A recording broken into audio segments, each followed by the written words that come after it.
This is episode 230 of How About That Cigar, recorded live at the Corona Cigar studio. On this episode, we talk to Jack Heyer about Camacho Cigars and much more. Please take a minute to subscribe on your favorite podcast platform so you never miss an episode. Now on with the show.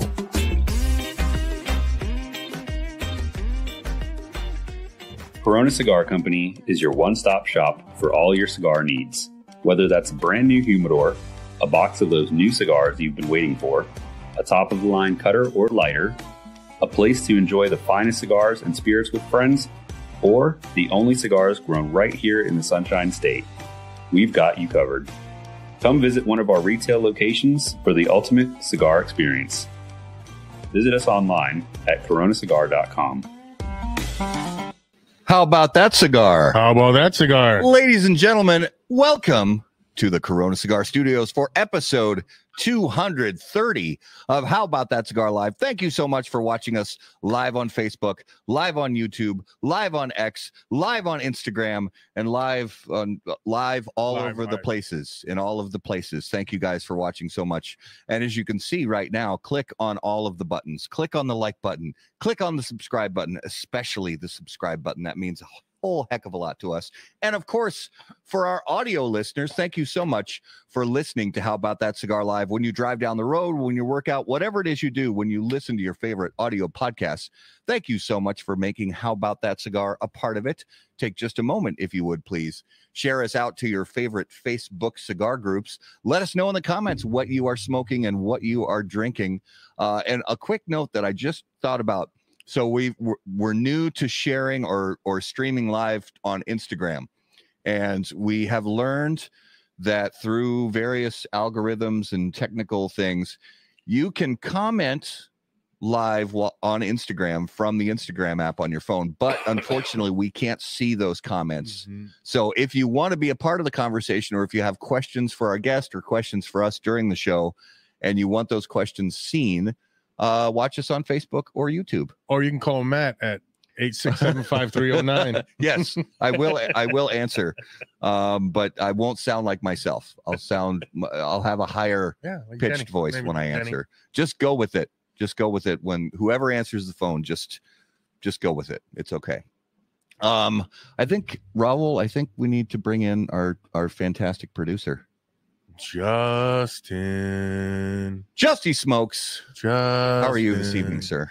I'm just trying to see where the S is on Justy Smoke there, Matt. Justy Smoke. He's been hanging out with me too much. You know we don't. Oh my days. We don't worry about words. I'm right here. Justy Smoke. Justy. I always thought it was Justy Smokes. I'm sorry. It's okay, buddy. I always thought it was Smokes. I won't hold it against Smokes you. Plural or Smokes Justy actively. Smokes. I don't know. All things smokable. All things smoke. There you go. That is true.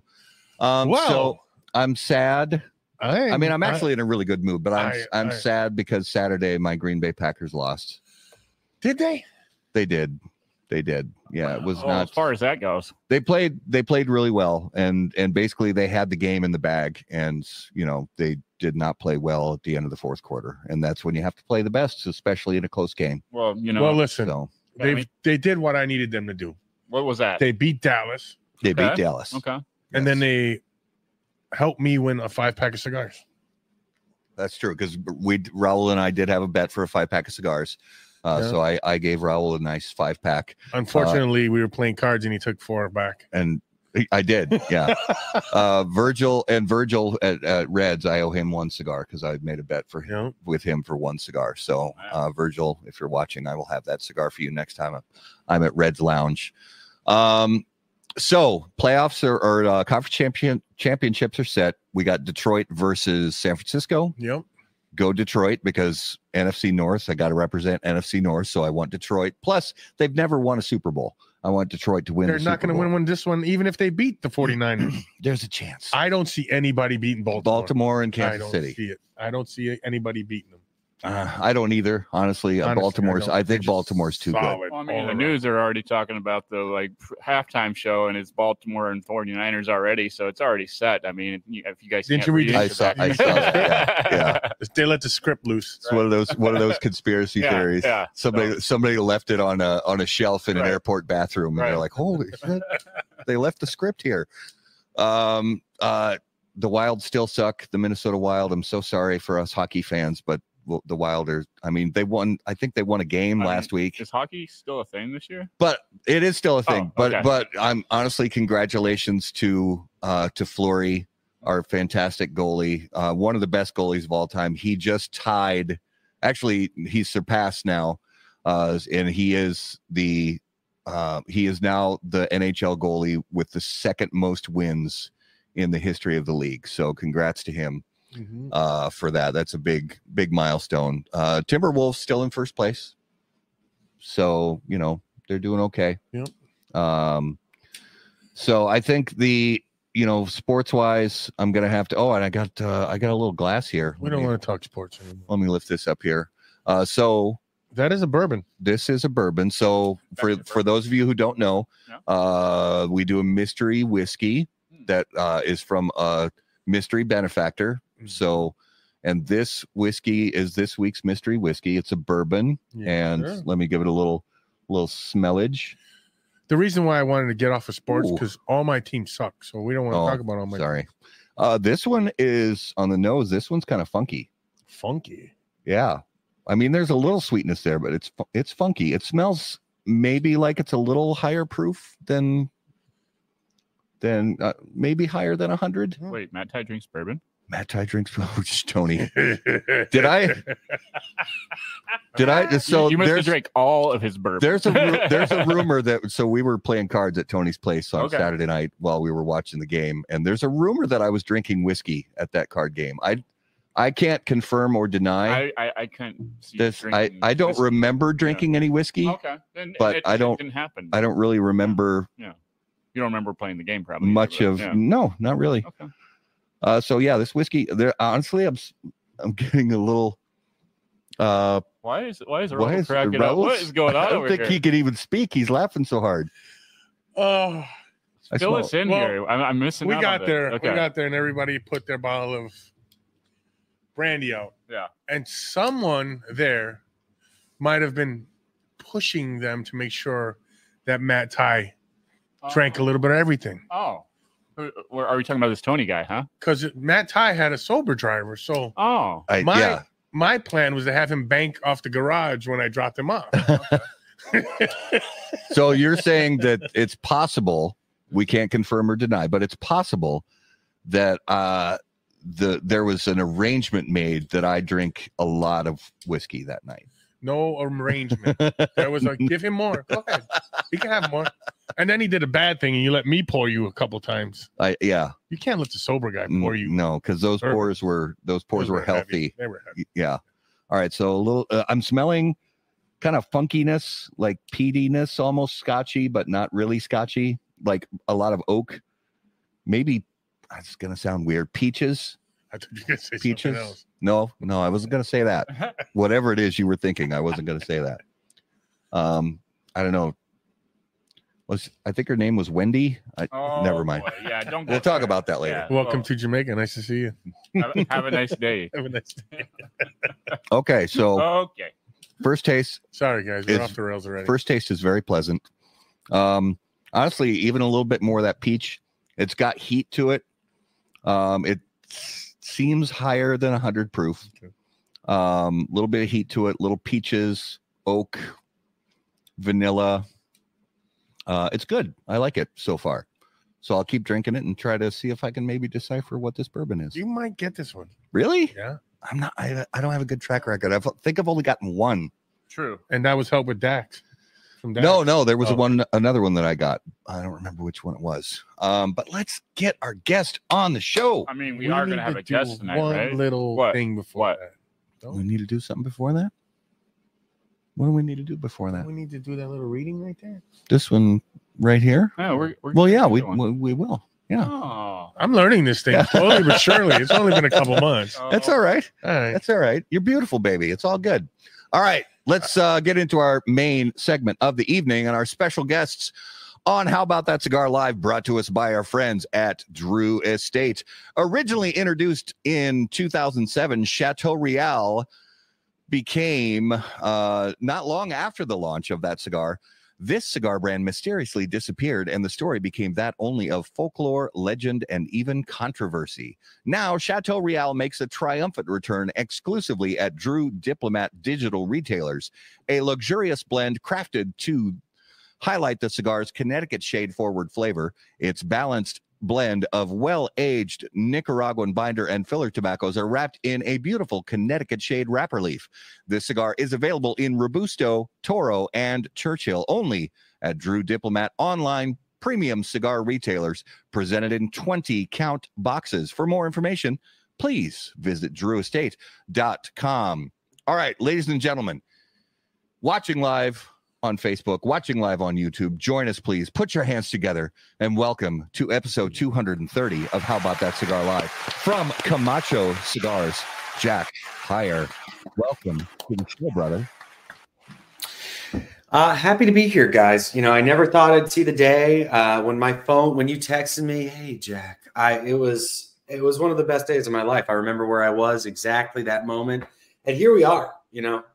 Wasn't it last week? I love it. No. This was years ago. I think it was so you remember where you were? What was it by any chance? An airport bathroom? Usually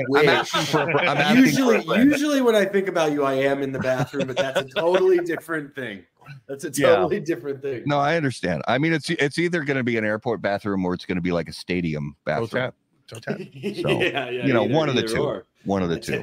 What people don't realize is that the green room is where things really go down. It feels like I'm on like a late night show, you know? Yes. In the green room, all the other stars filter through. You get a good, a couple minutes with the host before the show. Yeah, you get your gift bag. Loosen up a little bit. Yeah, it was great.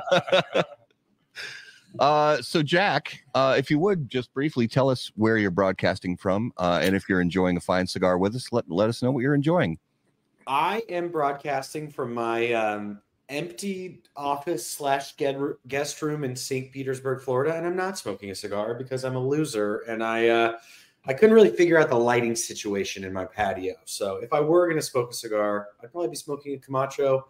Let's say a broadleaf. That's the fictitious imaginary cigar that I would be smoking in my mind were I to enjoy a cigar this evening. No, it's all good. It's all good, brother. Okay, I'm gonna share the show. You guys keep talking. I'm gonna share the show so my maybe my aunt. I just want the viewers to know this show might go off the rails tonight. I think it already has. Might?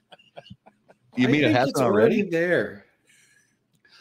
So before we went live, I was talking to Jack about what I pulled out of, and I have to steal it, just briefly sort of borrow a term from John McTavish, the cigar surgeon. The term that he uses for like the area of his humidor where he stores and ages like fun old stuff, he calls it his tickle trunk.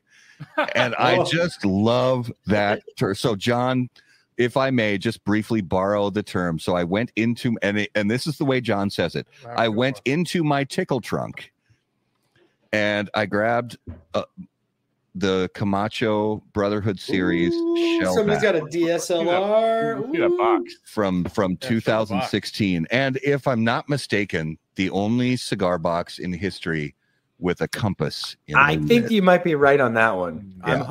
I think that you might be right on that one. We're all smoking that. Yeah. And it's pretty smooth. It's pretty good. That's a nice cigar. Yeah, that was from the Brotherhood series. We had that one, the Hard Charger.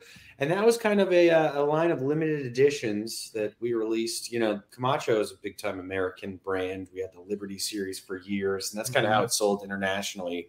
And I still get asked about those cigars to this day, especially if I'm ever traveling anywhere near a base or a military, Fayetteville. Oh, yeah. Clarksville, Tennessee. They're like, why the hell did you get rid of those? I said, hey, maybe it's not forever. They could come back. You never know.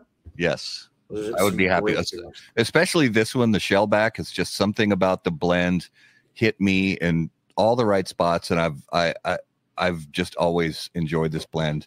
Yeah, so I was even in your tickle trunk, even in my tickle trunk. Yes, even in the tickle trunk, rattling around. Specifically there. I love the color green. It reminds me of the Hulk. Yeah, yeah. Or I was thinking like Shellback, maybe Ninja Turtles or something. Yeah. You know, Kind of, yeah. So I've got a little somebody who wants to come in and say hi briefly. Is this his tickle tank right here? Tickle tank. Oh, that's a different term altogether. We may have to get that one approved before we use. Yeah, it's tickle trunk, not tickle tank. Tickle tank, we have to get that approved, I think, before we can use that on YouTube. We better call HR. Yeah. Call HR. Yeah. I'll ask my wife about it, I guess. Man, rails off. Gun. That's perfect. We don't have to, we can loosen the ties a little bit. We don't have to, I don't think you did. Did I turn this camera on? Oh, Come good. We're good to go. Sorry. Off what is going on here? Rails. I think he's still feeling it from last night or whatever the hell night he played poker. That was right. Saturday night. So before I fall off the cliff, let's get this thing lit up on the Dunbarton Tobacco and Trust music, Jack. toast cam. Here we go. Go. When lighting your cigar, it's important to be patient, pay close attention to detail, and focus on the tobacco. In the same way, Steve Saka brings those same qualities to the ultra-premium cigars of Dunbarton Tobacco and Trust. Patience, close attention, and focus on the tobacco are the qualities that Saka and Dunbarton Tobacco and Trust have become known for. From Silver Mesa to Umbagog, Dunbarton has a blend that will fit your palate, your mood, and any occasion. Visit DunbartonCigars.com to learn more. That music, it's just so enticing. It's sensual. That cam, something about you talking while your mouth is closed. I love that. you should try to like animate yourself, kind of like a ghost, like super opaque version of yourself, just like talking while you're. I think that would be a nice touch. Do we remember the blend on this cigar? I should. I'm gonna look it up and pretend like I remember it. There we go. I like that. I am the all-time worst rememberer of blends. So if it's a live SKU, I got it perfect. Boom. As soon as I'm not mandatorily, supposed to remember it. It just leaves my brain. And that's gotta be one of the toughest things to remember is all the blend. Well, I can tell you one thing. There's probably some Hunter and Corojo in that cigar. I'd be willing to bet my life on. It's delicious. Mm-hmm. Yeah, I knew some people that back when it came out in 2016, they said, no, the Shellback just wasn't for me. And I said, you're nuts. Just all of what you have, just give them to me. Because the blend just hit. And this is from 2016? Yep. Connecticut Broadleaf, Corojo. Oh, okay. Yeah. I think the blend. That sounds about right. The blend speaks. It speaks. You ever seen that what do they call it? Guy that tastes wines? Sommelier. Sommelier. Thank you. You know I'm no good with words. Talking, reading. I'm just here for my looks. There's an old guy and then he puts it in there. You got to get in the mouth. Yeah. Oh, is that the ice cream guy? Yeah. Oh, the ice cream guy is the worst. With the lip smacking and all the that's the worst. You know who is like a blend remembering savant? Joe Grow. Anything that he's ever seen is just like implanted in his brain. And I'll be like, oh yeah, I remember I read that 9 years ago. And I'm like, why are you working in the cigar business? Like, shouldn't you be using that? Shouldn't you be using that brain for like, I don't know, right? Put a toilet into space or something? You guys are savant. Yeah, he remembers all of the things. It's kind of scary. So Jack, one of the things we love to learn about from people is how their cigar journey started. So what was the first time you sat down and fired up a premium cigar? Yeah, I remember it. I remember it pretty vividly because it was my 18th birthday. I was kind of a shithead teenager. And in my family, it was a big deal. My grandma stopped smoking and my dad used to chew. And they both quit. And we had a tobacco-free household. And everybody was, stoked on that. And then as soon as I could legally purchase tobacco, I did, and just ruined that whole vibe. But I remember I smoked a corncob pipe and I was like, oh, I don't know if I'm getting this. I don't know if I'm doing this right. And then I smoked a cigar. I was like, this rules. I really like this. So, you know, as I was pretty young at that point, but the next few years and as I went to college, I was kind of like experimenting more. You know, I found a couple good cigar shops. And then, you know, not too long after, a few years down the road, I ended up, I found out that I lived down the street from the Cigar Dojo guys. And that's kind of how we crossed paths in, you know, it must have been 2013, 14, 15. We were talking about before the show. I think, was that your first trip to Nicaragua in 2015? That was my first. That I actually had never even had a passport. I got my passport really like 2 months before that trip. Yeah, so that's awesome that we share. We were both on each other's first trip to Nicaragua, and that was the cigar safari. And it was like, oh my God. I mean, I remember, you know, always thinking I really like cigars. I really, you know, this is a fun thing, but that's when it kind of became more than just a fun hobby for me. It was like, okay, this is my thing. Yeah. You know, and years passed and I did a lot of travel with the Cigar Dojo. And eventually I was just kind of like, hey, I want to screw this. I want to do this. I don't want to take PTO to do cigar stuff. I just want to get paid to do cigar stuff. And I got really lucky and kind of, you know, years later, here I am. Well, early on, you know, before I was doing anything cigar media related, I was just a fan, a consumer, and you know, I was pretty much on Cigar Dojo all day, every day, and that was my upbringing, also. Yeah, and you sort of became like the unofficial mascot, unofficial co-host of Cigar Dojo Smoke Night Live, and how did that come to pass? Where, I mean, you lived close, but then did you just like say, hey, could I come over? Or did you just show up one? Yes, kind of that. Well, it's funny because I actually, it was not that long ago that I changed your contact name in my phone. From your screen name was a huge nerd. Yeah. So I changed it from a huge nerd to your name. But there's a really, really, really awesome cigar festival in Colorado. And I've been to a lot of different multi-vendor events in a lot of different areas, and there's some really great ones, but that one is exceptional. And I tell people, look, if you're kind of geographically close and you can make it, or if you're debating a few other ones and you've never been to Rocky Mountain Cigar Fest, I would say go, because it's the best one I've ever been to. Just the way the setup of the location, the people that, you know, host it, and the way they go about it. It's not, they give you all your cigars right away. It's a great deal. You get your bag and then you can just have a great day. You know, you're not going around trading tickets for this or that. And I'd gone to college for a couple of years up in Fort Collins, and that was when I was on the dojo pretty heavily. And when I came back, they're like, hey, we live in Lakewood. I was in Littleton, which is, you know, both suburbs of Denver, 20 minutes apart. And that summer, at the end of that summer, I was like, hey, are you guys going to Rocky Mountain Cigar Fest? And the dojo guys were like, yeah, we are. So I remember I went to my first cigar event. I went to the Drew Estate event. Pedro was there. And I met a bunch of, you know, different manufacturers that weekend. And then Eric, the master sensei from Cigar Dojo, was like, at the end of Rocky Mountain Cigar Fest, he was like, hey, do you want to just come over to my house and smoke some cigars? I was like, yeah, dude, I'd love to. And I thought, because I'd seen his cigar collection, I thought that he'd be driving like a, you know, pimped out like Escalade or like a Corvette or something. And I just remember, you know, he had this rinky dink Pontiac, like Trans Am from like 1990. And he's like, dude, I have like a cigar website, and I'm not rich. No, we're all just normal people. And just as the years went by, it was just kind of like they had a show like this, and they would do it in the garage, and they just kind of let me hang out. And I just kind of bothered them enough that one day, one of the shows fell through, and they were like, hey, we kind of need just something, anything. And I'm kind of loud, and I don't mind just talking way too much. So if you have a guest that cancels on you, you know, it's not a bad emergency backup plan. So I did that. And then, you know, as the years went on, I was just kind of the permanent co-host for a while. And at one point I worked for them part-time and I was writing articles, writing reviews.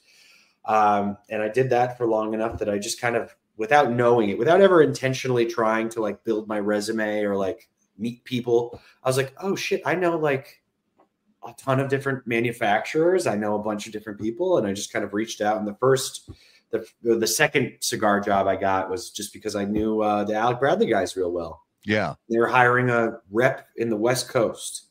And I was like, oh, how hard could it be? And I texted them and I was like, look, I talk a lot and I'm pretty personable. I think I could do this.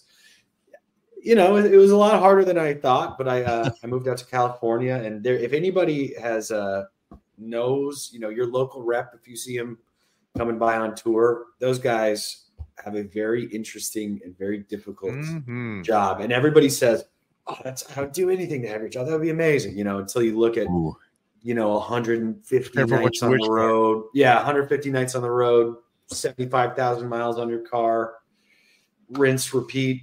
That's a tough gig, but I really like that. And it was a great, learning experience. From there, after my Alec Bradley days, I applied for a job at Drew Estate. They were hiring a social media guy, and Drew Estate, obviously, I've gone back with Drew Estate for a while. That was my first ever cigar tour. And I think it's everybody's one of their first brands that they really come across that's cool and interesting. And I was lucky enough to be their social media guy for a while. And then, I was there for 3 years and jumped over to Camacho at the beginning of last year. So I've been here for about a year. Yeah. And one of the, one of the coolest things that, kind of like you mentioned, I think one of the things I've heard from a lot of people who work in the cigar industry, whether they are a salesperson or a brand manager, or they work more in the media end of things, I've talked to a lot of them, and they say that kind of the same thing Raul said, where somebody says, oh, isn't it dreamy having a job in premium cigars? And you're like, it's work. It's work. It's in the cigar industry, but it's still a job. How did you kind of learn to manage your expectations versus like the romance of the industry versus, man, I really have to put my nose down and do the grind. For me, it kind of created like an identity crisis, because I was used to being a guy with a 9 to 5. That is, my 5 to 9 was cigar stuff. So as soon as I was done with my job, if the weather was all right, I'd be on my patio smoking a cigar, writing reviews, on the Dojo app. And then eventually, your 9 to 5 and your 5 to 9 are the same thing. So you're like, oh, what the fuck? What am I going to do? So when I was a sales guy, it's easy because you're like, all right, I'll just hang out at the cigar shop all day. And that's doing your job. But then when I got an in-office job, I moved to Miami right before COVID, but I was kind of like, all right, I would go to the office, and then I would go to the cigar shop after the office.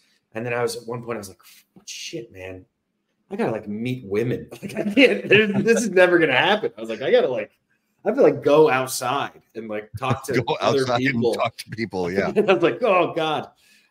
So then, after a little while, I kind of moved further away from my local cigar shop and branched out. And now it's kind of the opposite, where I spend so much time on the road and in cigar shops that kind of when I'm home, I'm not really looking to go hang out at the cigar shop. And it's weird because I used to smoke 95% of my cigars at home. And then I would go smoke at the lounge if I wanted to try something, if I wanted to hang out with some friends.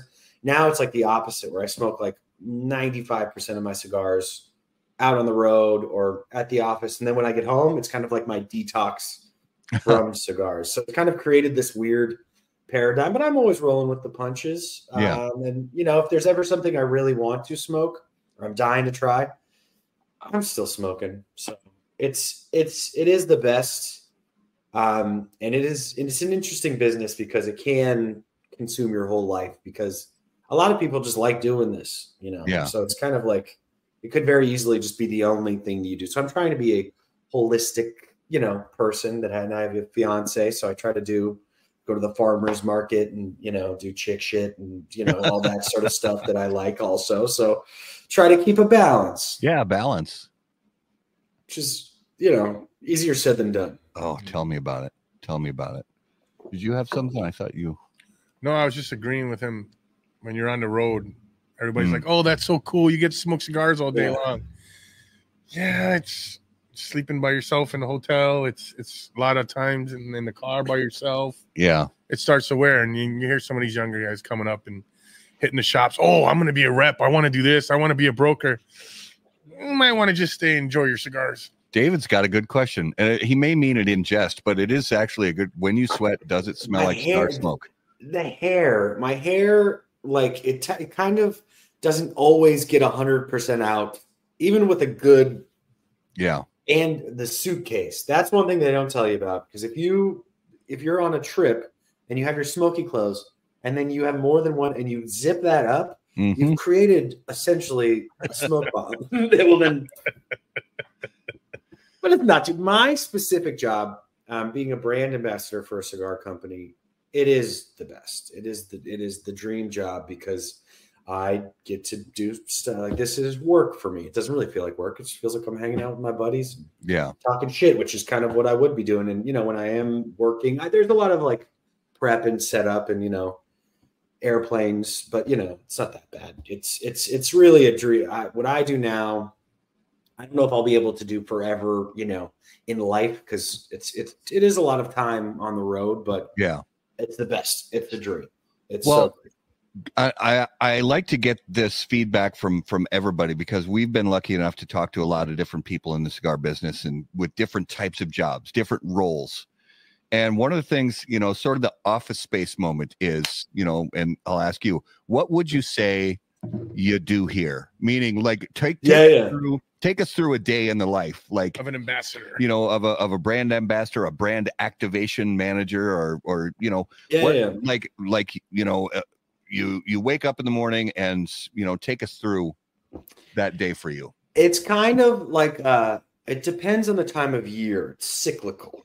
Yeah. So us, probably like every other company or every other, we have the planning part of the year, the executing part of the year, and then like this little pocket in between where it's like Christmas. And then so right now at the beginning of the year, you are executing or setting up all the plans you came up with last year.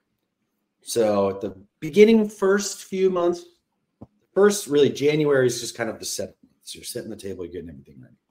Then February and March, I'll be in Honduras. So I will be leading our tours this year. We're doing a handful of tours of our factory in Honduras. We're doing Camp Camacho. This year, we're all booked up. In the future, I'd like us to open it up to the public again and have some people, that are watching the show or, join us. But this year, we have a handful of retailers that are coming down that have been preordained that we either owed trips to or, were promised this year. And then the next phase is all the events that we roll out this year. So a lot of companies are different, a lot of different ways to do different things. But essentially, our sales guys go out. We pick out a bunch of stuff, cool stuff, develop a whole program, and then our sales guys say, "Hey, we want to do an event with your store. Do you want to do this event?" "Yes, you want to do this event." "Okay, we book it. We put it on the calendar." Then they fill it up. Last year I had 50. This year I'll have 50, and then my factory tours, and then my multi-vendor events. Yeah. So what does that look like? It depends on the day. There's some weeks where I just will have no events, which is nice. Yeah. And there's some weeks where on Wednesday I'm in Virginia Beach, on Friday I'm in Iowa, and on Sunday I'm in Orlando. And you just kind of beep, bop, bop, beep, bop. We try to space them out at least a day in advance so I can get to the next one. But what does that look like? What happens with me is I'm flying to wherever the rep is. He picks me up. We go around stores. I'm handing out cigars to people, answering questions about Camacho, maybe people have issues or questions, or they want to say, hey, we love it, or hey, this used to be so much better, or the store saying, hey, we're having a hard time selling this. And I'm just kind of talking to them about that. And then we have an event that night or an experience where we're doing, it could be different every year. Last year we did barbecue, and we gave away a flamethrower, and then we gave away an electric bicycle. Nice. And it just kind of always changes. So what does it look like this year? We have a lot of different promotions that we put in stores. So if you have a store near you, there's odds are they'll have a Camacho promotion for a month. We got all the bells and whistles. It's going to be beautiful. It's going to be resplendent. It's going to be magnificent. Nice. So if I were to distill all the mumbo jumbo that I just said is put Jack show up that day and talk.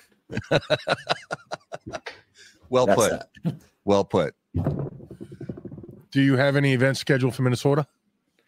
Minnesota's tough, and I don't know why. The whole Midwest. You know what? We're gonna make one happen. I don't have anything yet, but right now, all of the sales guys are going out and pitching them. Mm-hmm. So I'll talk to my. What are you guys? The Great Lakes? What is your region? Is that what it's technically called? I think it would be the Great Lakes. Are you guys you're not the Midwest. Are you too far west to be the Midwest. Midwest? That's what they pretty call us. I guess, yeah. We're the Midwest. Midwest. Yeah. I mean, there is actually north a very healthy, not only cigar community in Minnesota, because there really is a very healthy cigar community, very active people who like to get involved on social media and share what they're smoking and share their experiences and get together and herf. And also, not just in the Twins, because in the Twin Cities area, there's a good number of quality cigar shops and lounges. Shut up, David. And the land of disappointing sports teams. Well, yeah, that was harsh, Raul. Hey, the Timberwolves. David can't go a show without being mean about something. Well, so Jack, the Timberwolves they're doing great right now. It's when Minnesota sports teams do really great, and then playoffs roll around, and then that's. But I think that before this show started, Karl Anthony Towns had 53 points in the third quarter, so that's at least not nothing. Yeah, that's not nothing. Yeah, they're doing okay. I have a little bit more freedom of movement this year, so I'm gonna make my way up to the Great Lakes. Well, yeah, Minnesota, there's Midwest. especially, and I'm not trying to exclude any shops, but one in particular, Tobacco Grove, very large shop. It's a Davidoff signature, humidor. They've got all the Davidoff Avo Camacho products. Really nice walk-in humidor with tons of places to sit and relax and smoke, and plus that's one of many really quality cigar lounges and shops in this area. So that's where Casey Crux is from, Minnesota? No, am I making that up? Yeah. Okay. Tobacco Grove's. Well, Casey lives down in Florida now because that's no. I know he's my. I would say he's my golf buddy, but I don't think we've golfed together in like a year plus. Oh. But yeah, when I posted this graphic, he said, "Oh, you think you're hot shit now, or what?" I love him. I love him. That's the best. I love Casey. But yeah, you come up to Minnesota, we'll give you the tour. Make it happen. We'll take you to the What's good the deal restaurant. With ice fishing. It seems like people really love it. I could see myself learning to love it, but I just don't understand it. If you like to drink and play cards and smoke cigars, it's perfect. Okay, that's kind of all my hobbies are in that same oeuvre. So I think that ice fishing for cigar guys like us, ice fishing is like 2% fishing and 98% drinking, smoking cigars, and playing cards. Right. Yep. That's all you had to say. That's all. They should have put that they should have put that in the pamphlet. The only negative about ice fishing is every once in a while you hear a big boom, and that's the ice. That's the ice shifting, cracking. Especially this year with the winter as hard as forget about it is. Like there's people trying to go ice fishing and falling through right now. It's crazy. Yeah, you can't go on the. It's we've had a warm winter, so the ice is not in good. Fishing. It's not quality, unless you go up by the Canadian border. And who wants to go up there, really? You do well, yeah. So you mentioned Camp Camacho, and I want to talk a little bit more about Camp Camacho, because that's one of the things that I mean, you and I got to go to Nicaragua for the first time, together. And I have told people ever since then, and I sort of preach about it all the time, that if you truly consider yourself sort of a cigar nerd or really just into the cigar culture, that you owe it to yourself to go on a factory tour experience at some point, whether it's Camp Camacho or Cigar Safari or Perdomo does for tours, and Black Label Trading does tours. And I say to anybody who calls themselves a cigar nerd, you owe it to yourself to do it. So talk us through Camp Camacho, sort of how it started, and what, eventually you said hopefully it'll open back up to, limited to a number of tickets for the general public. If that happens, or if you're somebody who's a retailer who's watching, what can they expect, to sort of learn and glean from Camp Camacho experience? Yeah, well, first of all, if you haven't been to Honduras, the first time I went was 2017, and we went back this year to kind of set the table. It rules. It was so awesome. They're doing some stuff with beans that I had never seen before. They have like a refried bean method that I think is proprietary to them and cannot be replicated outside the country. So aside from the bean element and the delicious food, Camp Camacho had been happening in one way or another. Camacho's been doing factory tours for a long time. But in 2017, we built this state-of-the-art factory in Donley, Honduras. We built this incredible guest house. It's the nicest guest house that I've ever seen on a tour like this. And you fly into Honduras, and for, this year, from Monday to Friday, your life is just relaxing. We take you to the farm. We take you to the factory. You get to blend your own cigar. You get to see how the sausage is made, literally.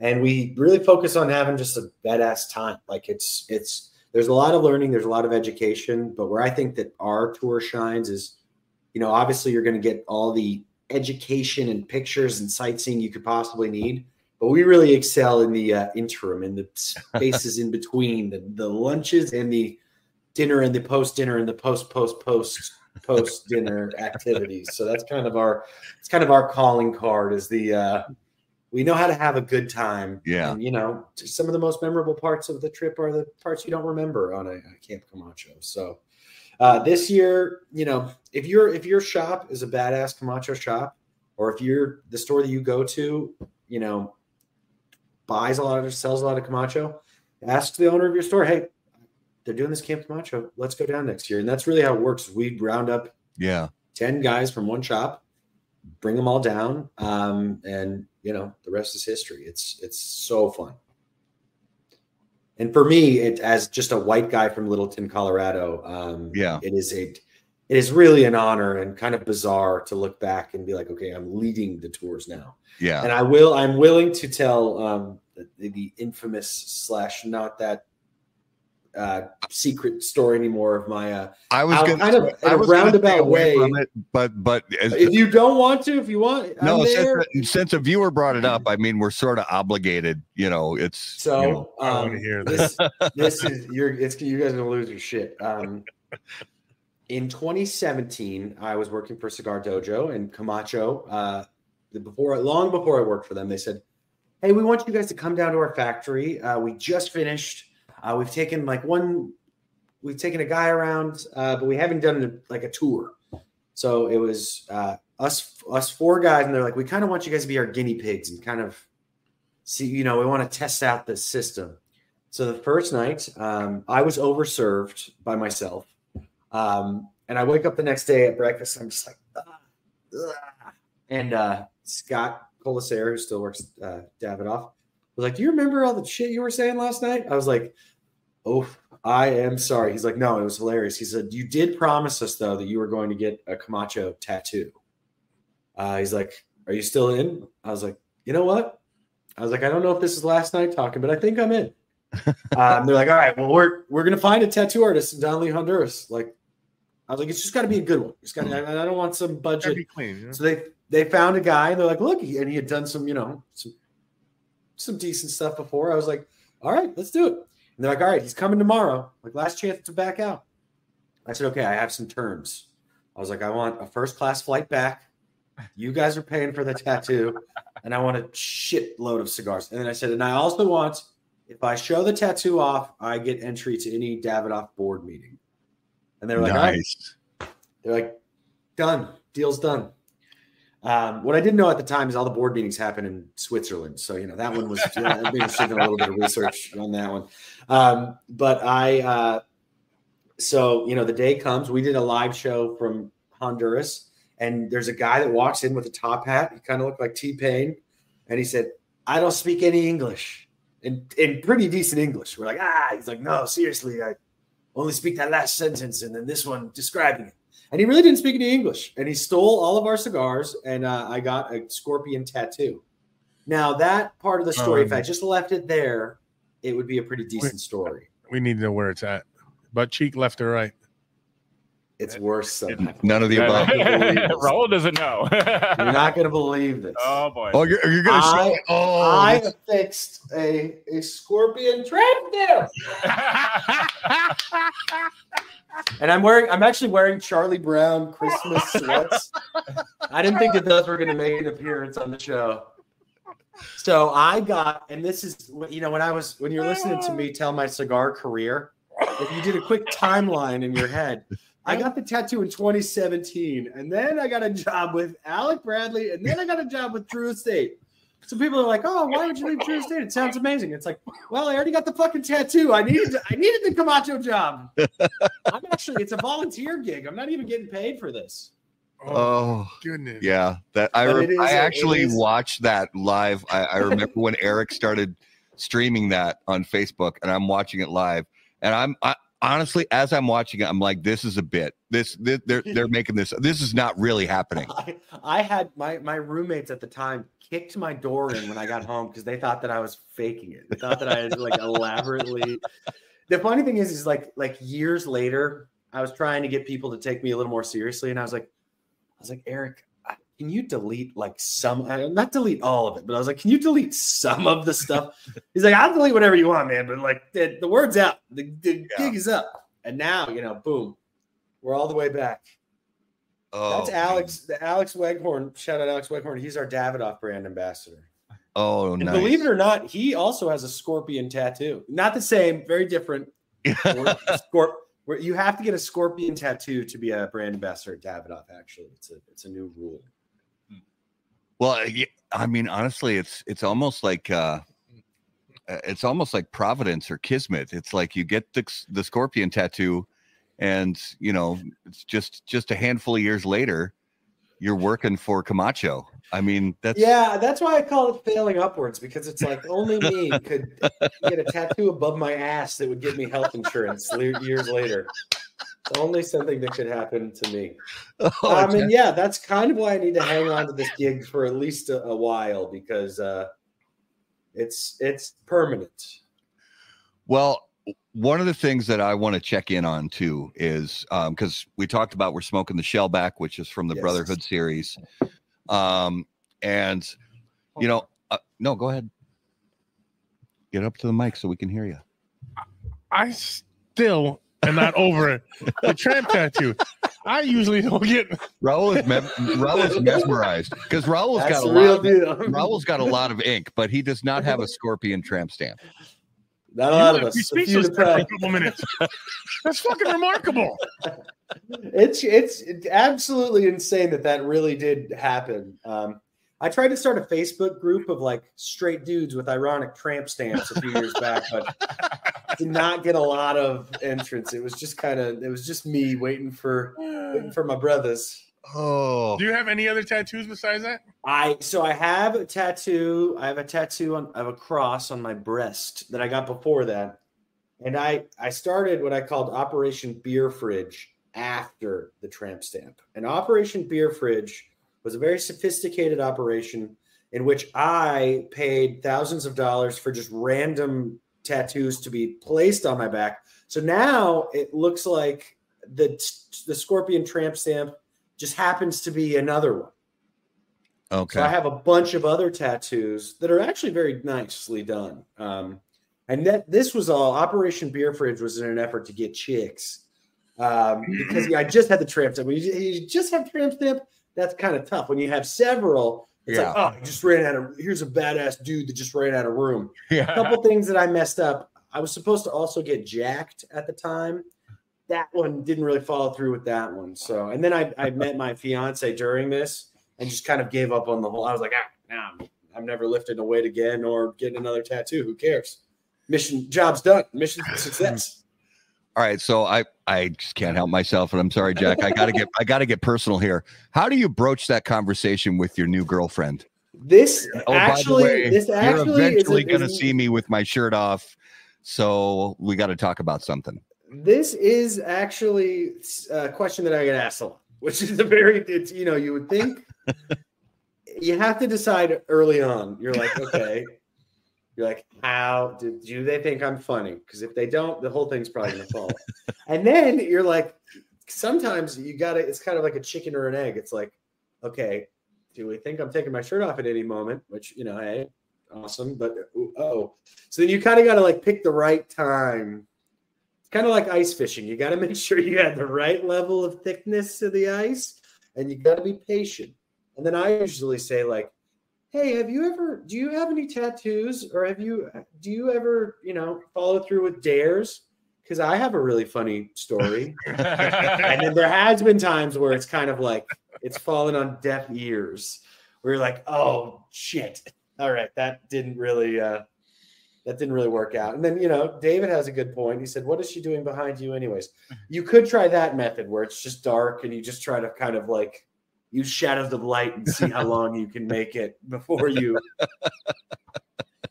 When you went to show me your breast tattoo, I would have gave $100 to say that would have been a little polo horse. Oh, the polo. Oh, yeah. To go along with the That would have been a good one. That would have been a good one too. Yeah, this is there was a time after that where JC Newman actually seriously and kind of jokingly offered to buy ad space on my human body. Their marketing team is really fun, but they were like, hey, we're looking to buy some ads with Cigar Dojo.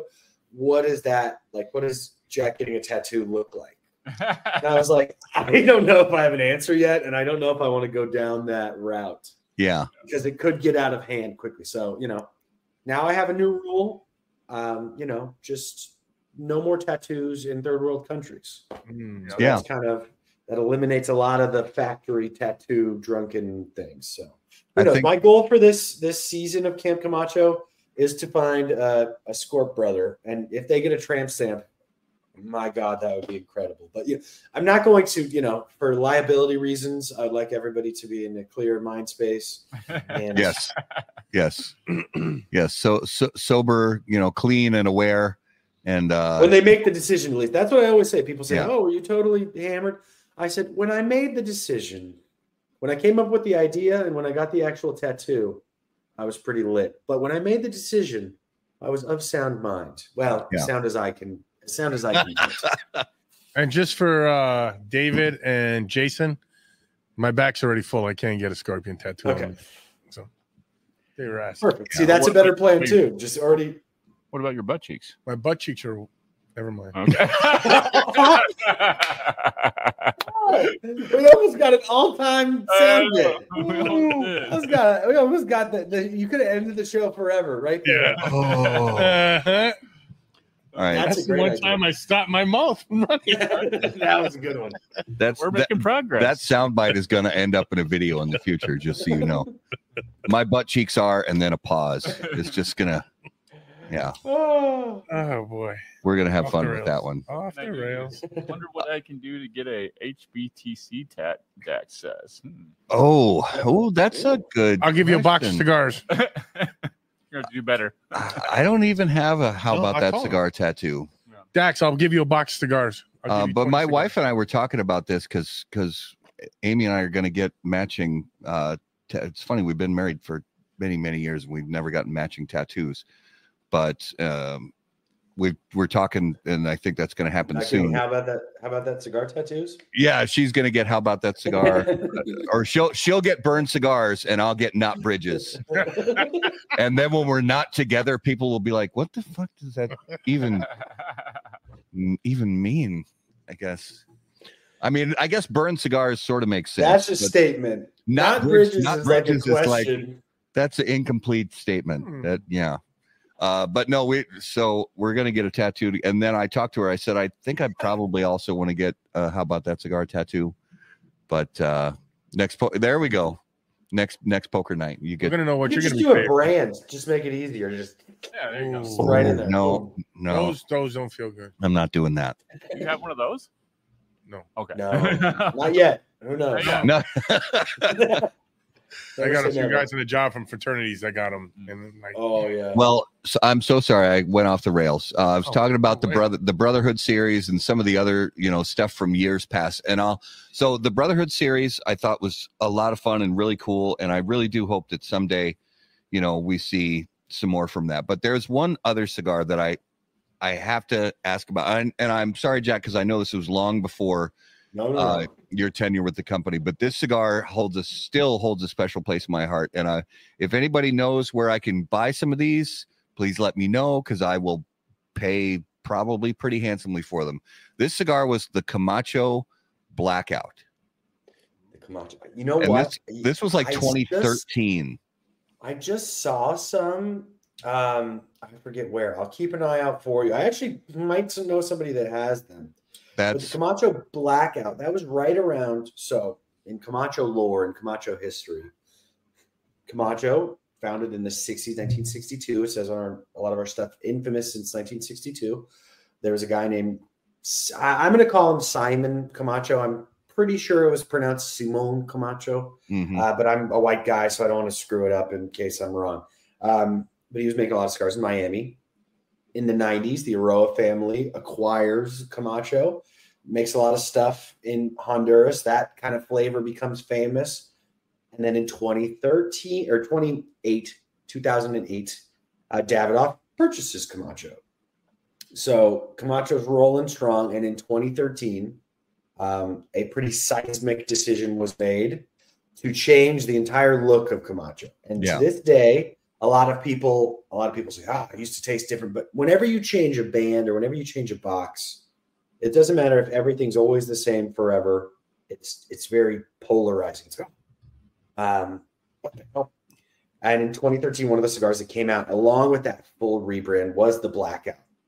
Now, I've smoked a couple. I couldn't tell you anything about the blend, but they have held up pretty decently up to this point. I'm gonna look up the Blackout.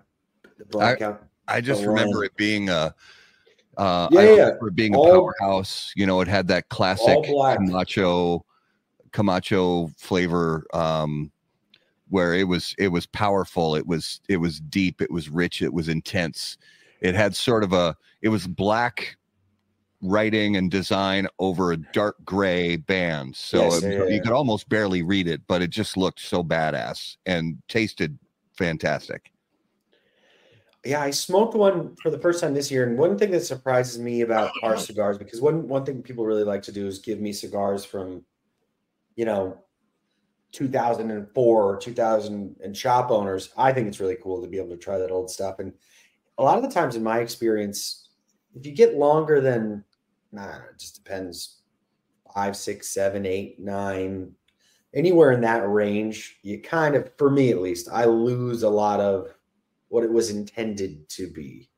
And something that's nice about our cigars is they're known for being pretty bold, pretty strong, pretty amped up.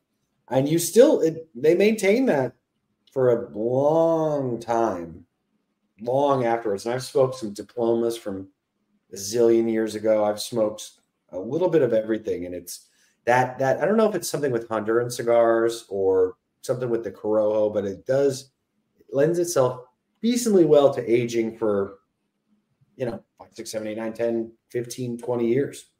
I don't know what it is. I'm not an agronomist or any sort of expert, but I don't know. Tobacconist, maybe. Well, I know enough to be dangerous. Just looking on the old interwebs here. For wrapper, it just says Honduras, and then binder Nicaragua, and then filler leaves from Honduras, Nicaragua, and Brazil. Brazil. We love Brazil. And, I think I know, no promises, but I think I know how to get my hands on maybe just a few, and I'll share the wealth.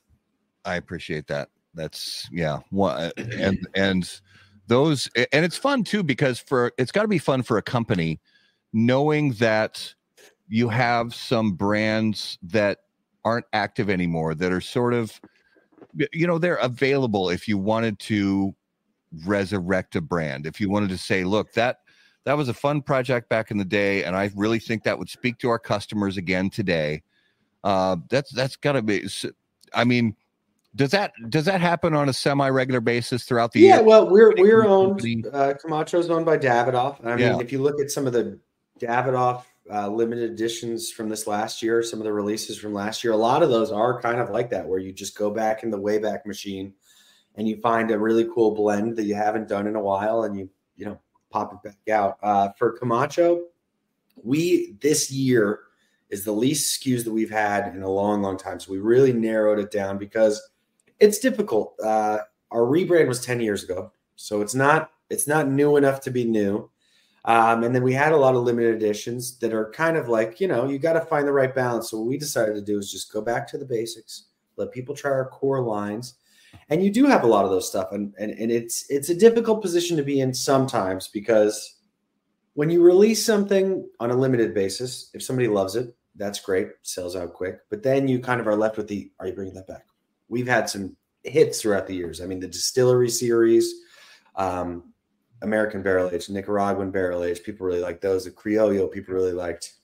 So we have a lot of tools in our tool case. For this next year, I think that we'll probably stick to the plays as they're laid out. But there are, I mean, especially with a company like Camacho that's been around for a long time, has a lot of different options and things. And things are a little bit different now with the FDA ruling. But I'm not a lawyer, so I don't really know what the hell's going on. But we do have a ton from which to choose. Yeah.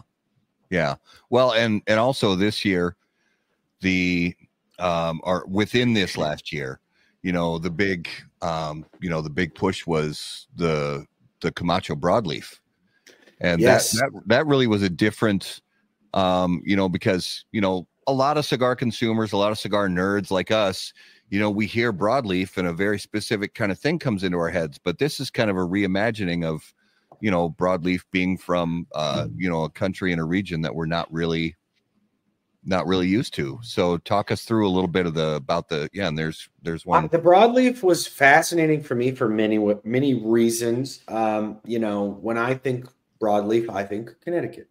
Yeah. Mm-hmm. Connecticut broadleaf, a lot of the ones that I've had on the market are kind of different versions of the same, it's kind of like different versions of the same song, which is a good thing.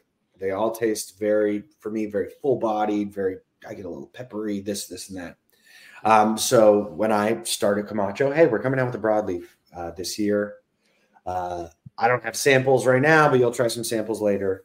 So, the Camacho line is kind of various levels of strength. We have the Connecticut, which is the most mild, but it's not totally mild.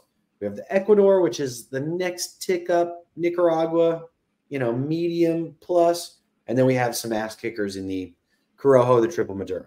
So I was kind of thinking of it in that way, where like if the Connecticut's like a 4 or 5 on the strength scale, and then Ecuador's like a 5 or a 6, and the Nicaragua's a 6 or a 7, and then the rest are like 8 or 9 or 10. I'm like, man, where are we going to fit, just from a profile standpoint, where are we going to fit this cigar in?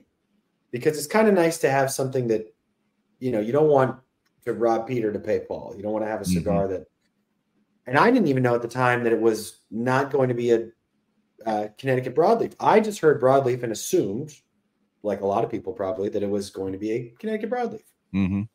That I get the test blend and I smoke it, and I'm like, are we sure that this is broadleaf? It was very good, but I thought that there was something wrong with it in the way that it was not Connecticut broadleaf. And they're like, well, Jack, it's because it's not a Connecticut broadleaf. It's a Honduran broadleaf, which, for us it's not been a like, this is the first time ever, or one of the only Hunter and what we want it to be is just a broadleaf. People see it, they try it, and they say, "Hey, this is different." And for me, I get a very medium-bodied, medium, full, rounded chocolate kind of earthiness, which is very different than a lot of Connecticut broadleafs I've had, and it's very different than a lot of the other cigars that we have. So, kudos to the team in Honduras for their work on this one and making something that fit in the line. I put it dead in the middle. And I say, if you like the Connecticut and you're looking to jump up to something a little bit more oomph, broadleaf's perfect. Or hey, if you like a full-bodied cigar, but this is your first cigar of the day, try the broadleaf. And it's really a nice smoke. And that's the only cigar in our line, and maybe the only cigar on earth, that the 660 is my favorite size, which is very weird because I'm kind of a purist. I don't know. I just don't like Gordos. It's just not my thing. If people like them, thank you. Obviously, a lot of people like them because we make a ton of them. But whatever reason, the 660 with that cigar, it works for me. Makes it happen. Okay. Yeah, I put that. I mean, just everybody's palate's different, and we say that all the time. But for me, like in the lineup, if I was going to do like a strength lineup of Camachos, for me personally, the Camacho broadleaf is just barely has more body and strength than the Camacho Nicaragua. And okay, I like that. For you, I think you put it just below the Camacho Nicaragua. It's really interesting because my our rep in Tennessee, he vehemently claims, and I don't think that there's any right or wrong answer. We put it, we kind of code them in the book a certain way, which the broadleaf is another shade of orange, which kind of ruins our color coding, but it looks pretty and it's shiny. So, we're sticking to it. But our rep says that he thinks the Nicaragua is far and away the strongest. Oh. And some people say, I don't think that the triple Maduro is actually that strong. I think it's super full bodied, but I don't think it's that strong. So there's a ton of different debate with it. I say, hey, this is what I think, and this is what we wrote down. So it's not Bible by any means, but it's kind of I just say it's color coded because it looks prettier. But that true. Well, but it's also, we can't say that because Camacho's badass, so it's not color coded like some wuss stuff. It's just they're the color of hard work and machinery. Color of America. Color of America. Well, we don't have a. Well, we don't have a white one, but you get it. Red, white, and blue. But it is honestly, and I know this has been talked about ever since, because this really was a revolutionary rebrand, and it did cause a ton of buzz around the cigar industry when it happened. But as a consumer, and so many consumers I know, it's true. If you see, if you walk into a cigar shop that has more than 2 facings of Camachos, they're easy to identify. It's right there in big block letters on the band, Camacho, and the name of the wrapper leaf. It's easy to identify for consumers. And it's like our now President Dylan Austin was the Camacho guy for years and years and years. And kind of when it started, the tagline was like, in a sea of brown, comes Camacho. And it was because, at a certain point, we decided that we can't just stick to the, Cubanesque or another Cubanesque. Everything tastes very Cubanesque, which, I think the Corojo does. I think the Corojo is very Cubanesque. But at a certain point, we kind of just decided, like, look, we're owned by Davidoff. So let's assume that the quality is there, which it is. And 2, like, let's just be different. Let's just make a cigar company that strips away a lot of the, glamour and glitz and the, romance of that side of cigars. Because it's there because we're owned by Davidoff.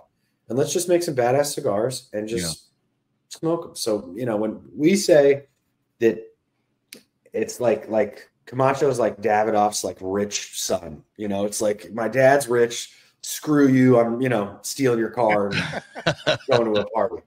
Because it's like, that all of that work has been done already. So, a Davidoff pairing is very elegant. And a Davidoff pairing, you're wearing white gloves and you're cutting the cigar and you're drinking the finest champagne, and you're really experiencing it in that way. And in a Camacho pairing, you cut the cigar and you light it and you throw down 3 bottles of booze with your friends and you drink them all and you smoke all the cigars you got. And they're both equally as enjoyable, but in very different, ways. Yeah. And that's the Camacho credo. That's how we do business. That's how I ended up being the Camacho guy, because, that takes a certain level of je ne sais quoi. Yes. Well, real quick, before we get to our next segment, I want to check in on the mystery whiskey. All right, go ahead. So I really am enjoying it. This is one of the better pours that I have had. It tastes familiar. It should. And I'm having a hard time deciphering why it's familiar. The first thing that I'm just getting this sense that it's some variety of Old Forester. No. You think on that for 1 second. All right. Bill Commerce, happy birthday, you old bastard. Bill, it's your birthday, brother. Cheers. Cheers, bud. Cheers to your birthday. All right. Let's get back to your taste buds here. You can do this. I know you can. I always get stuck in this trough of brands that are like my go-to brands, like Old Forester, Four Roses, that kind of, and I get stuck in that lane of those brands. Move over 2 lanes and you'll get it. Move over 2 lanes to the left or the right? To the right. Woodford Reserve? Nope. I don't think it's a Booker's product. Nope. That I'm not sure of. It doesn't say Booker's on the bottle. Is it Little Book? No. Then I can't say. Tell me what it is. It is. See, I remembered finally. I always wait until we're doing the closing comments of the show, and Raul's like, "Damn it, you got to talk about the whiskey." So I finally remembered at the midway point. Bill's smoking a Davidoff late hour and a Diet Pepsi tonight. Nice. Well done, Bill. Living. Bill. How old are you now, Bill? Yeah, how old are you? I think you just turned 21. I think 21. Yeah. Bill just turned 21. E.H. Taylor. Oh. Single barrel. How did you miss that one? Come on, Matt. I really thought he'd get that one. Oh, I was close. I was all over the road with it. It's really good. I've got a bottle of. No, that's the small batch back there. This is the single barrel. Yes. Oh, see, you said right. You, You said right, and I should have gone left. Yeah. I'm dyslexic. Jack, if you ever come here and do the show with us live, we'll make sure you'll be leaving. You will be well taken care of. I have no doubt of that. And we may or may not have a tattoo artist stop by the studio just in case. I mean, that's how we bump up the ratings a little bit. I know a couple. I know a couple we can get come in. I am not above whoring you out for ratings, Jack. How do you think I got here, baby? How do you think I climbed the ladder?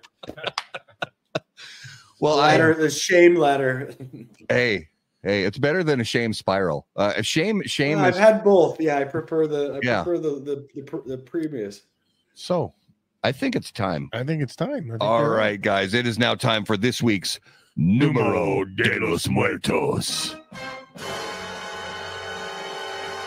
And as always, Numero de los Muertos is brought to us by our friends at Smoke Inn.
Jack, we just talked about it. If you come up here, we'll get you to have a How About That Cigar tattoo with a mosquito on top of it. Giant mosquito, like, life size. like carrying it. Yeah, that's perfect. Yes. Yeah, well, I mean, we could do ice fishing. Mm-hmm. That sounds like a great, just a great dude's trip. We honestly, we'll go ice fishing, get a tattoo, eat some lefse. Ooh. Wow. And I mean, we'll just Leave do it it. While you're on the ice. We'll do all the Minnesota things. Yes. Basically, that's while great. you're here. Good evening, Chad. Chad. What's up, So Chad? this week's Numero de los Muertos. What do you got for us, Matt? All right, this week the number is 30. 30. 30. 30. Dirty 30 people, on average, 30 people per year die from this. Bad tattoos in foreign countries. Oh, wow. Oh, sadly, I bet that number's higher. Oh. What about cheese curds? No, not cheese curds. No. Microwaves falling on them. Good guess. No. People who died from a tramp stamp. Oh. No, it's not food related. Not food related? Not food related. Are vehicles involved? Vehicles are not involved. Is it a workplace accident? It is not a workplace accident. Okay. So this is on land? Yes. Is alcohol involved? I mean, technically it could be, but it's not. I mean, alcohol, anytime something bad happens, alcohol could be Some kind involved. of substance is usually involved, Yeah. right? Yeah. But it's not directly correlated. Okay. What do you got, Jack? You got anything? He said good guess when I said microwaves falling on, but was that like warm? No, that's not warm. It just means that's probably That's probably around one. the same number. Okay. No, it's probably one I'm going to steal and use on a future show. Okay. Infections from tattoos in third world countries. No, we got to get off the tattoo train. Okay, let's get off that. Cold? Yeah. Farm related. Not farm related. Massage related. Randy Griggs says, can they meet Jack there? Yeah. Okay. Heaven. Randy, you got to come to Minnesota too. Randy, we got to have you're you. on the dude's trip. We got to have Randy on. How about that Cigar Live? Well, Show will never end. Falling off a chairlift skiing. Falling off a chairlift skiing is good. Okay. Fart yourself to death? Is that a legal cause of death? David Floyd, animal related. Yes. Oh, Question mark? Roller coaster. Snorting coke from a hooker's brown eye.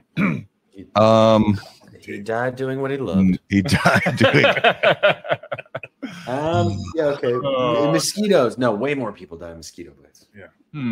That's Is this in one geographical location, or is this like worldwide, or sharks? No. How many sharks are eating people? It's worldwide. It is. It's worldwide. Pitbull, the music artist, not the dogs. From listening to Pitbull music, another one. They pump their arm so much listening to Pitbull music that they get They don't pump their arms doing Pitbull music. they burst a blood vessel in their arm and they die. Pitbull's all the way. Kangaroo. I feel like snake bites. There's a lot of snake. no, There's a lot of snake no bites. ice fishing? No, not a snake bite. Not kangaroos. Oh, autoerotic Who's on asphyxiation. Oh, is that Skip? That's no. That's David Jason. Carradine. Poor little Oh. Jason. Yeah. No, that's Poor- Skip's favorite answer. Poor little back row Jason. Go sit in the back, Jason. So there is a creature involved. It's It's a Yeah. parasite that Sasquatch? swims up your penis. no, it's not a parasite that swims up your penis. Oh wow. All right. Koalas. Not koalas. Oh, it's some sort of. People eaten by wolves. No, not wolves. Trampling. Bears. Trampling. No. Sasquatch. Hippos. Hippos. Not hippos. are mean Hippos. sons of bitches. Are they? Is it hunting? at all? Hippos actually kill a lot of people, I think. Yeah, they Hippos do. do. We did hippos on the show ages ago. They're mean sons of bitches. People They're falling mean. into water while ice fishing. That's not too bad. No, That it's might not that. It's not cats. Matt Ty hurt his shoulder listening to Pitbull. That was a different kind of. I hurt my Different kind of shoulder. shoulder. I This hurt is my more shoulder tennis picking elbow. up a coffee cup. I mean, that's Deers. it's not deer, Trampoline accidents. not trampoline accidents, Not bears. not bears, not spiders, Wolverines. not wolverines. Is this a There's wild some shows. animal that we're talking about here, or is this like a It's- domesticated? It's not a domesticated creature. Okay, but can it be domesticated? No, it can't be domestic. A Well, honey badger. 'cause I they don't mean, give a fuck. Owls? not owls. Not it is not a winged creature. Okay, moose related. Moose? Meese. Meese. Meese. Meese. Wild. Scorpion? Somebody said scorpion. Not a score. That was That should have That would have been. been a great one. we have done scorpion Is stings this on the show. animal That's American continent? You can this animal can be found on 3 continents: Is it- antelope. North America, Africa, and Asia. Okay. Bats? Different varieties Elephants? of animal. Wild dogs. It's a very small animal. Bats? Guinea pigs. Ants. Ants. Ants. Ants. Ants? What? All right. Ants kill on average 30 people per year. That's got to be the worst. There are over 280 different species of ants that can kill, and the fire ant and siafu ants of Africa are among the most deadly. Since they live in colonies up to 20 million strong, once an attack begins, ants can easily overpower their prey. Most reports of human deaths are due to people falling asleep near an anthill and succumbing to anaphylactic shock from countless bites Wow. filled with venom. Which is the one in Americas that can kill you? Then? They have fire ants in America too, but they're not as deadly as the fire ants in Africa and Asia. So those are murder ants. Yeah, they have. I mean, they have like the ones. If you've ever gotten into fire ants in the southern United States, they very, very painful bites, and they do have venom, but their venom amount is way lower than the ones in Africa and Asia. They have to be in Florida because everything. else kill you is in Texas Florida. is where I got into them once. I was a teenager and got into fire ants, and that was not fun. No fun. When you go camping and you lay out your sleeping bag, make sure there's no fire ant hills Well, anywhere obviously nearby. it woke you up. That I wasn't Oh, I man. wasn't asleep, Oh, but no, I was just walking and kicking up dust, and some of the dust I kicked up turned out to be a fire ant hill. That was really stupid. Mm. Don't do But what I Tony do. says, but did you die? But but did you? yeah, but did you He die? did die. This is just like the Sixth Sense. He's been dead the whole time. Totally. So that was this week's That was Numero de los Muertos. That collar is kicking your ass. I know it keeps curling in and like tickling the bottom of my beard, and I'm If like, you, would if you get really wanted here? to, you could have a pet ant. If you really You wanted could, to. yeah. That's why I was saying domesticated. I was like, sort of, Yeah. because people have the those, anthill things. yeah, the ant farms in the glass, and When I was a really bad teenager, we used to do this thing where we would, if you could get a bee that was kind of alive, you could have a pet bee. You would throw it in the freezer, and then they would freeze, and you could tie dental floss around it, and then when it would wake up, you would just have a pet bee on a leash. Dude, This you're was a like serial pre-internet. a We fucking didn't have serial internet like that. It was like the internet days where like if your mom was on the phone, you couldn't be on the internet. So we were torturing bees. oh, a pet bee on a leash. That sounds like a cigar name. I think that actually already came out. Pet bee on a leash. I think that's been done. That's been done. That's been done. All right, let's jump into the lightning round. Brought to us by our friends at J.C. Newman Cigar Company, America's oldest family-owned premium cigar maker, creators of the popular Brick House, Perla Del Mar, Diamond Crown, and the American J.C. Newman Cigar Company operates out of their 112-year-old El Reloj Cigar Factory in historic Cigar City, Tampa, Florida. For more information on their cigars or visitor experience, please visit jcnewman.com. All right. So I see this little bit of a plot twist.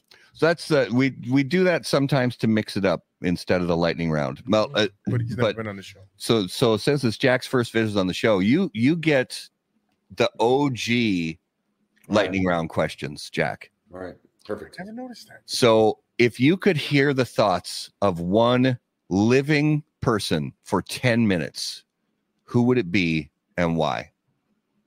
Oh, living. My first thought was Prince, but he died. That would have been, and that's not just because I'm talking to you Minnesota guys. Ric Flair, I can't imagine. And current day Ric Flair, especially, I actually can't. I don't know if you've seen what he's got going on lately. I can't imagine what's going on in there. I just want to see what's going on in there. Yeah. Backup answer. I know you're not allowed to do backup answers. Antonio Brown, because he's kind of like off the wall right now. I just want to kind of hang out in his room up there for 10 minutes and just see what he's got.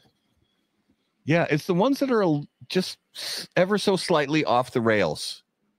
Yeah. You know, that you want to hear from. You want to know what's going on inside those gray cells. I do. Joe Biden. I said slightly off the rails. I said slightly. All right, Jack. 10 minutes in peace. Jack, if you were about to get into a fight, Fisticuff. what would your soundtrack music be?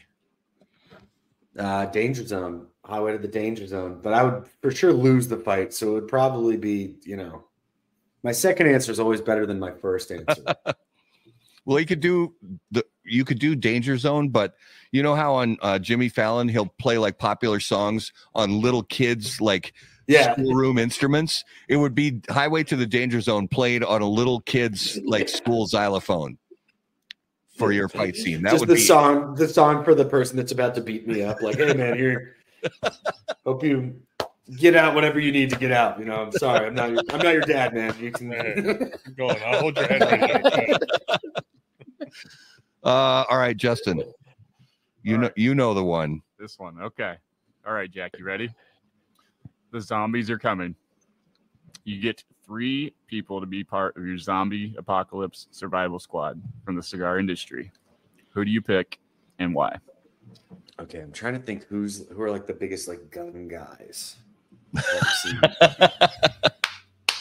I can't think of that many. I mean, there's a lot of cigar gun guy. Omar from Fratello is 57 feet tall, and I'm confident that I can maybe beat him in a foot race. So that for 2 reasons. 1, I feel like he could bat a lot of them away. 2, if he falls, I feel like it's going to take them like an hour to eat him. He's my first answer. By that same logic, actually now, and then I'm thinking longer, Steve Saka is number 2. Just going to be able to beat him in a foot race. That's the sacrificial lamb. Who's a big gun guy? I'm trying to think, or who is like an ex-military guy that probably has a lot of guns. Oh, you know who it is. I can't think of a good. I can't think of a good gun person. Look on your screen. Oh yeah, Matt Booth. That's exactly right. Yeah. Yes. Honorable mention Casey from Crux because he came up tonight, but he owns many firearms also. Nice. Yeah, nice. Matt Booth would be great too because he's also crazy. So he'd be kind of a good person to like in a post-apocalyptic world.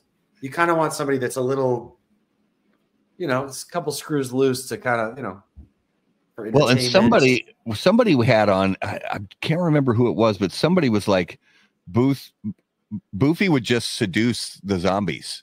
Yeah. Like and trance them into like this love state where they were just like so starstruck and like, sick with longing that they wouldn't even want to eat brains anymore. They'd want to eat some other part of Boofy.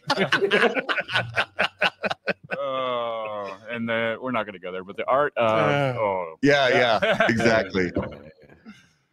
So I want you to, yours, right? Yeah. You gotta throw this one out. So, what is the most overrated and underrated fast food out there?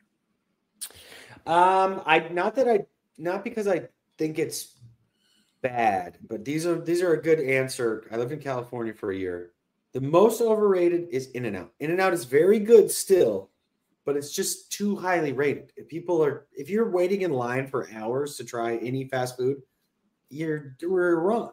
And underrated on the same token, there's a place West Coast specific. It's called The Habit Burger. Ooh. It's equally as good, and it'll take you like 5 seconds. And on the maybe a general, now this gets me a lot of heat, but Arby's is not that bad. It's pretty good. You know, I agree with you. Thing. People hate Arby's. Arby's is not that bad. I agree with you. Arby's sauce is I like a the curly very fries. underrated sauce. Yeah, curly fries, Arby's sauce, very underrated. Yeah, honestly, take that damn. If I'm eating roast beef, you're not gonna be from Arby's. Take that damn cheese sauce that they put on the beef and cheddar. I'll put that on brownies. I'll put that on apple pie. I'll put that on anything. It's not that bad. Yeah, think about my answer. I just said, if I'm eating roast beef, it's not going to be from Arby's. Oh, jeez. I would say this is a family show, but it's not a family show. We're long past that. All right, Rails are gone. I have to throw this other one in there too, because I thought about it today, and I didn't even type it on my list, but I thought about it today, and I thought, oh, this would be a good lightning round question. All right, so in the world of movies, what do you think is, as far as the ones you've seen or heard about, what do you think is the best movie remake, and what do you think is the worst movie remake? Okay, the best movie remake. Does it have to be a movie remake, or like they turn it into a series? I'll say straight up remake. Okay. Like a movie that was already made that they made again. Yeah. Look, I just got into slightly an argument with Coop over this same topic, but because I'm not that old, so I didn't even know that there was an original Ocean's 11. I didn't know. Did you guys talk about that on his show a few days ago? No, but he always yells at me about the article. I wrote an article about the cigar industry Ocean's 11. I love that article. Yes, so he always yells at me. Not saying the old one was bad, but Ocean's 11, the new one, incredible movie. Yeah. Incredible movie. So I think that's a really good remake. What was the second part? Well, before we get to the second part, your picture has frozen. We can still hear you fine, but your picture has frozen. And Dax, Top Gun was in a remake. That was just a sequel. It was just a sequel. Oh wait, hang on. I'm still here. Hang on. I'm turning my camera off and back on. Blip blip. Hang on, we're buffering. Doesn't everybody love technology and buffering and internet? You can imagine this is kind of the opposite of your commercial earlier, where my mouth is. I didn't know that was a remake. Reservoir Dogs was a remake? No. That was no. I didn't think that was. Dax, have you been drinking tonight, buddy? I'm paralyzed. My entire screen is frozen. That's strange. Well, we can still hear you fine. Well, should I exit and come back, or try that? Yeah, exit and try it. Bounce out of the studio and then come back in. All right, coming around. So try another one, Dak. Both those are wrong. Those weren't remakes. I agree with Randy. The True Grit remake. Hey, Randy, how you doing, buddy? With Jeff Bridges and Matt Damon, incredible movie. Mm-hmm. Agree with you. And it's one of the few that. So John Wayne was in the original. John Wayne, Robert Duvall, and others. That's one. It's, and I don't want to get into the long debate, but I'm not actually a great big John Wayne fan, but I think True Grit was one of his better movies, one of his better performances as an actor. Yeah. But True Grit, the new one, Josh Brolin and Matt Damon, Jeff Bridges, absolutely incredible movie. Yeah, I thought it was pretty good too. You know which one's the worst? Willy Wonka and the Chocolate Factory. Dude, I was going to say the same thing. Goodness, and they got another one coming out. My wife saw it and she said it's actually, and my wife's in the same camp. She loves the original Gene Wilder version. Amazing. And she she saw this new. It's sort of a prequel, I guess. This one that's out now. Hey, he's back. He's moving. Everything's good. A remake. Was Heat a remake? I don't know if Heat was a I don't remake. think Heat was a remake neither. Maybe it was. I don't know. I don't think so. Casino Royale, that was a remake. I think the newer one was good. But so Jack, you told us what you thought a good remake was, because Ocean's 11. I agree with you. I think it's a good remake. The original was good too, but they did a good job. Yeah, I think the new, the one, and new. I mean, it's 23 years old already, but I think the Clooney Pitt Ocean's 11 was fantastic. I agree with you there. Now the second one is a bad remake. Yeah. What do you think was a bad remake? I still liked The Longest Yard. I still liked the Adam Sandler Longest Yard, but it was not as good as the other one. I think we can all admit that is the case. Yeah, I thought the Adam Sandler one was okay. Definitely not my favorite Adam Sandler movie. Well, there's 900 bad ones. Yeah, there's 900 bad remakes. I think that could be an entire show of like, why did you need to do it? Actually, every single movie that's coming out right now is like, did we need another? Did we really? Yeah. We did need another Dune. Dune. The new Dune was good. Yeah. The new Dune. Actually, that's a good answer, because the first one, that's one of my favorite books of all time. And the first one was criminally bad. Whoa. It's got a cult classic. I didn't think it was criminally bad. I thought, honestly, at the time, I was like, this is a cool movie. And then I watched it, many, many years later. I went, this is shit. This is. Have you ever seen the documentary? It's on Netflix, or it was on Netflix. I honestly watch it once a year. The old one? The old one, and then I watch the new one. Okay. Yeah, there's a really cool documentary called Jodorowsky's Dune, and it's about this crazy director that he tried to make Dune first. And he built this dream team. He was going to have Pink Floyd do the soundtrack before Pink Floyd had released like a studio album. It's crazy. Every person that he picked, he had what was his name? Geiger, the guy that did all the stuff for Alien, was doing all the props. You gotta watch Jodorowsky's Dune. Nice. I'll check that out. All right, let's jump into this week's Notable Smokable, and we have a new sponsor for Notable Smokable, and that sponsor is none other than Don Doroteo Cigars. Don Doroteo is a brand with both purpose and passion, dedicated to creating change from within. By developing their own land, they are able to own the entire process through the life cycle of the plant. They methodically carry out each step, ensuring that the final product is of the finest quality. The new Salt of the Earth lines, Piedra Viva and Piedra Angular, are available now at Don Doroteo retail partners. For more information, please visit dondoroteo.com. All right.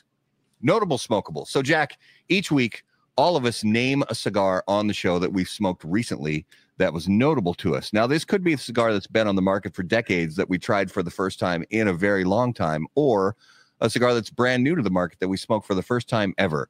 Now, obviously, being with Camacho, you smoke a lot of Camacho stuff, but if you get a chance from time to time to step outside of your own brand portfolio, is there something you smoked recently that really stood out?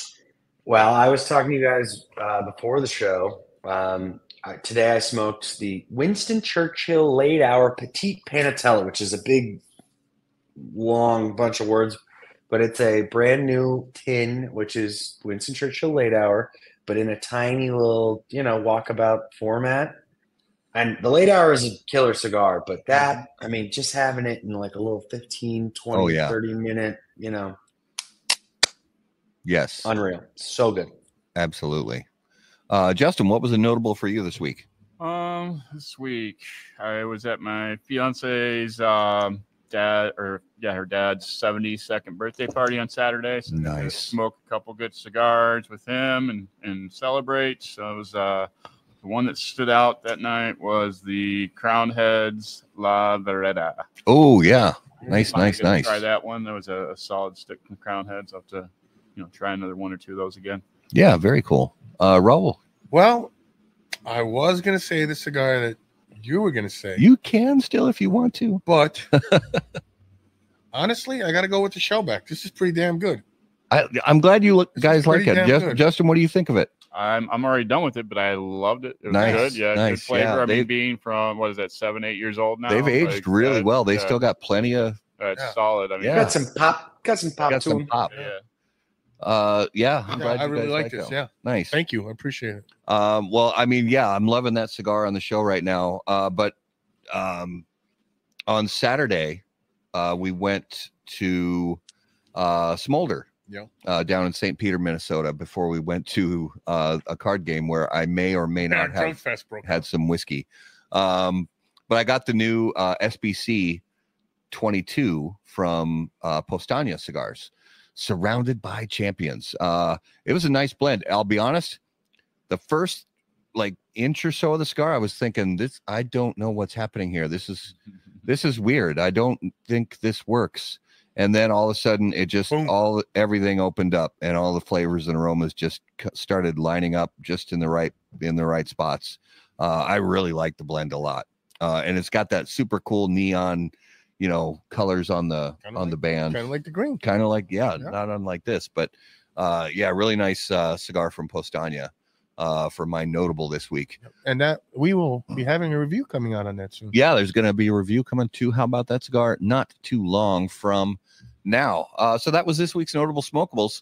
Let's jump into our coming attractions. Coming attractions, of course, brought to us by our friends at AJ Fernandez. Born and raised in Cuba, AJ Fernandez now produces unparalleled premium cigars in Esteli, Nicaragua. The AJ Fernandez portfolio of cigars provides blend strength and flavor profiles to match the preferences of any premium cigar consumer. Whether it's New World, Dias de Gloria, San Lotano, Enclave, or Bellas Artes, you are sure to be satisfied with a premium cigar from AJ Fernandez. All right, guys, coming up next week on the show, January 29th, we have none other than Mickey Pegg from All Saints Cigars. So take a nap before the show. We're going to be up late for that one. Starting out the month of February on the 5th, we have Nate Beck from Bovida. He'll actually be live right here in the How About That Cigar Studios. And then February 12th, we have Ian Reith from Dapper Cigars making a return appearance on How About That Cigar Live, and much more coming after that. We're going to be at the PCA trade show as well coming up in March, and we'll let you guys know more about that. But Jack, thank you so much for being on How About That Cigar Live, my friend. It's been an absolute pleasure. Gentlemen, what a treat. You want to tell our listeners where we can find you and all that good stuff? Give us the lowdown. Where can they find out everything about Camacho Cigars? Follow Camacho Cigars on Instagram. My Instagram is Jack's Cigar Burner. It's like a burner Instagram, but for my cigars. You get it? That's really love it. I was laughing at that last night because I was trying to find your old one, and I was like, "Wait, what?" Well, I